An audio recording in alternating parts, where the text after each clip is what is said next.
আসসালামু আলাইকুম রহমতুল্লাহ। সাম্যবাদী বাংলাদেশের পক্ষ থেকে সকলকে অভিনন্দন। আজ আমি 18তম শিক্ষক নিবন্ধন পরীক্ষার কলেজ পর্যায়ে সাজেশন দেব। আমরা সকলে জানি 18তম শিক্ষক নিবন্ধন পরীক্ষা লিখিত পরীক্ষায় আসল পরীক্ষা। পিলিতে আমরা দেখেছি 5 লক্ষ মানুষ পাশ করেছে, তবে লিখিততে মাত্র পাশ করবে 30,000 প্লাস। সেজন্য আমরা মেইন প্রস্তুতি নিব আমাদের লিখিত পরীক্ষা। আমরা প্রথমে একটু দেখো লিখিত পরীক্ষার সিলেবাস। প্রথমে আমি দিয়েছি চণ্ডীদাস সমস্যা।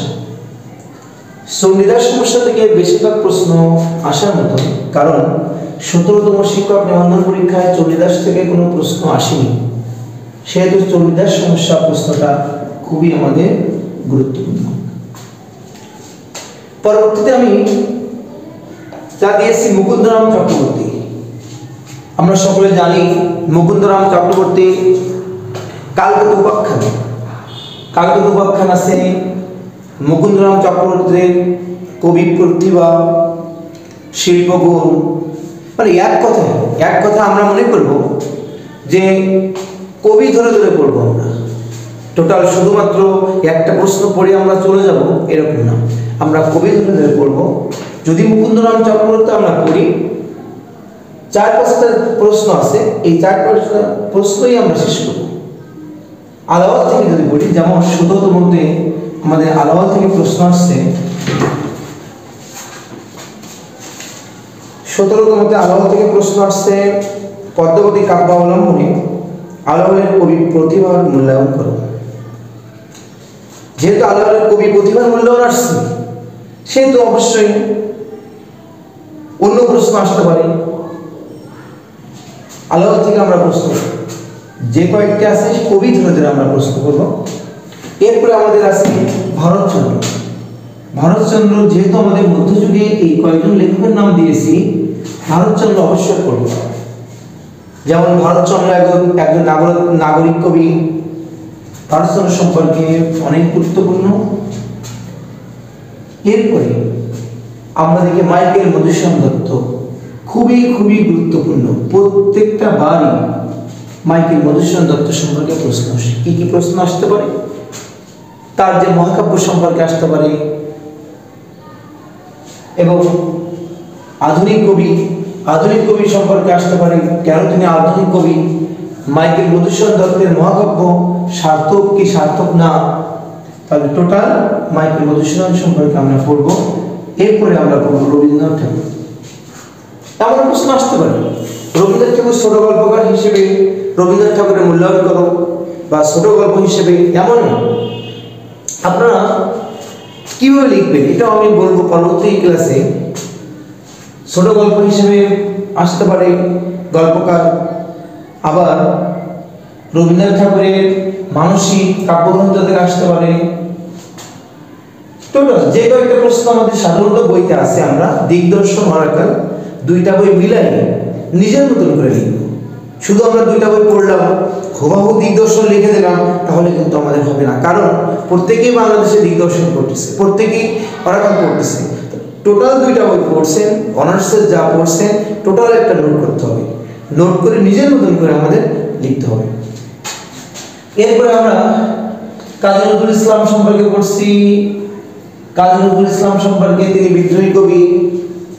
কাজী নজরুল ইসলামের বিভিন্ন ধরনের কাব্য থেকে আসতে পারে, বা তিনি সাম্যবাদী কবি, বিভিন্ন ধরনের প্রশ্ন আসতে পারে।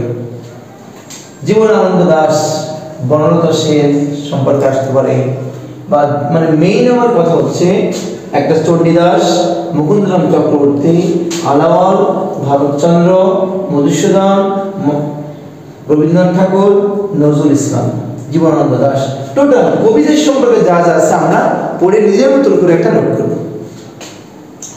এরপরে আমরা যাচ্ছি মঙ্গল কাব্য।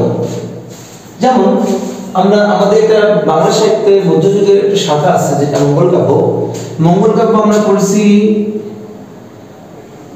মঙ্গল কাব্য সম্পর্কে আমরা পড়তে পারি, এবং রোমান্টিক পুনর্ব্যাখ্যান বা রোমান্টিক উপাখ্যান সম্পর্কে আমরা করতে পারি। টোটাল কবি ধরে ধরে টোটাল যে কয়টা আছে, মঙ্গল কাব্য কি, মঙ্গল কাব্যের কয়টি শাখা আছে, চণ্ডী মঙ্গল কাব্য কি, অন্নদা মঙ্গল কাব্য কি, মনুষ্য মঙ্গল কাব্য কি, টোটাল মঙ্গল কাব্যের যে শাখাগুলো আছে আমরা পড়ে ফেলবো।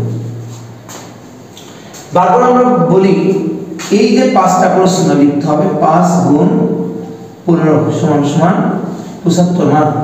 এই 75 মার্ক কিন্তু প্রত্যেকই এভারেজ একটা মার্ক পাবে। কিভাবে?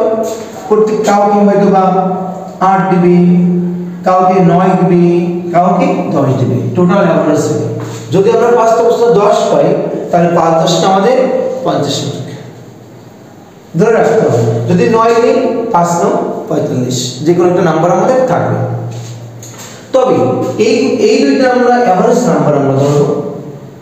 তবে মেইন যে নাম্বার যেখানে উঠবে, সমার্থক শব্দ, বিপরীত শব্দ, বাগধারা, এই যে 3টা পড়ো আছে, বানান, ছন্দ, অলংকার। এই বানান, ছন্দ, অলংকার থেকে আমরা একটা পড়ব না, কারণ বানান, ছন্দ, অলংকার যদি আপনি লেখেন কোনোভাবে আপনার নাম্বার হবে না। নাম্বার পেতে হলে সমার্থক, বিপরীত, বাগধারা 3টা আমাদের লিখতে হবে। যদি 3টা আমরা লিখতে পারি তাহলে আমরা এখানে 15 ভিতরে সমান সমান 15 পেব। 15 ভিতরে 15, যদি 15 ভিতরে 15 পেয়ে যায় তাহলে আমরা এই সাথে এভারেজ নাম্বার ধরেছি এখানে, মনে করেন 5-10 50, আর 15 যদি পেয়ে যাই 15। এরপরে এই যে একটা গুরুত্বপূর্ণ আছে বাংলা ভাষা ইতিহাস, প্রতিবার সেম প্রশ্ন চলে আসে। কোনোবার আসে বাংলা ভাষা উদ্ভব ক্রম বিকাশ, কোনোবার আসে বাংলা ভাষা যুগ বিভাগ আলোচনা করতে হবে, কোনোবার আসে বাংলা ভাষাতাত্ত্বিক বৈশিষ্ট্য আছে বা প্রাচীন যুগের ভাষাতাত্ত্বিক বৈশিষ্ট্য আছে। আমাদের প্রশ্ন আমরা করব বাংলা ভাষা উদ্ভব নিয়ে। বাংলা ভাষা উদ্ভবটা একবার প্রশ্ন করে ফেলবো এবং ভাষাতাত্ত্বিক বৈশিষ্ট্যটাও আমরা করব। কারণ মনে রাখবেন এখানে 10 মার্ক, এই 10 মার্কের ভিতরে আপনার মিনিমাম আপনার 9 পেতে হবে। মানে এই যে 25 মার্ক, এই 25-এ আপনার পেতে হবে মিনিমাম 24 পেতে হবে, তাহলে আপনি লিখিততে পাস করবেন। এখানে যদি 9 দিয়ে দিই আমরা 50, 65, 75, আপনার এখানে 74 মার্ক আপনি ধরে রাখবেন। 74 মার্ক ধরে রাখেন, আপনার মিনিমাম 70 আপনি। যদি আপনার 70 হয়ে যায় শিওর আপনার পরীক্ষা লিখিত লিখবেন। আর মাথায় মনে রাখবেন, যদি আপনি 70 মার্ক পান মানে আপনি অনেক মার্ক পেয়েছেন। 70 মার্ক বা অনেক মার্ক। গতবার 17তম পরীক্ষাতে আমাদের টিকেছে 255 জন। এই 255 জন এর ভিতরে জেনারেল মাত্র 210 জন, আর ভুল করবে অনেকে প্রায় 45 জন চলে গেছে আমাদের টেকনিক্যাল। অনেকে আবেদনের সময় টেকনিক্যাল ভুল করছে। তাহলে আমি মূলত সাজেশনটা এটাই, আমরা এখান থেকে আমরা মেইন পড়বো, এই কবিতাগুলো বেশি করে পড়বো আমরা। এরপরে সমার্থক, বিপরীত, বাগধারাগুলো ভালো করে পড়বো। বাংলা ভাষা উদ্ভব ক্রম বিকাশ, এই 25-এর ভিতরে আমরা 25 পাবো, 24 পাবো, আর এই মাসে এভারেজ একটা নাম্বার আমরা পাবো, যেখানে আমাদের মিনিমাম 50 মার্ক বা 5-45। মানে আমাদের কোনোভাবে মনে করবেন 17তম পরীক্ষায় একবার সর্বশেষ যে নাম্বার আছে 65 মার্ক। 65 মার্কের নিচে কেউই টিকেনি। তাহলে কি মনে করবেন? 65 মার্কের নিচে যদি কেউই না টিকে তাহলে আমাদের 75-70 পেতেই হবে, এরকম একটা টার্গেট আমাদের করতে হবে। আগামীতে আমি অবশ্যই কিভাবে আমাদের লিখতে হবে, লেখার কৌশল বলবো। সবাইকে ধন্যবাদ।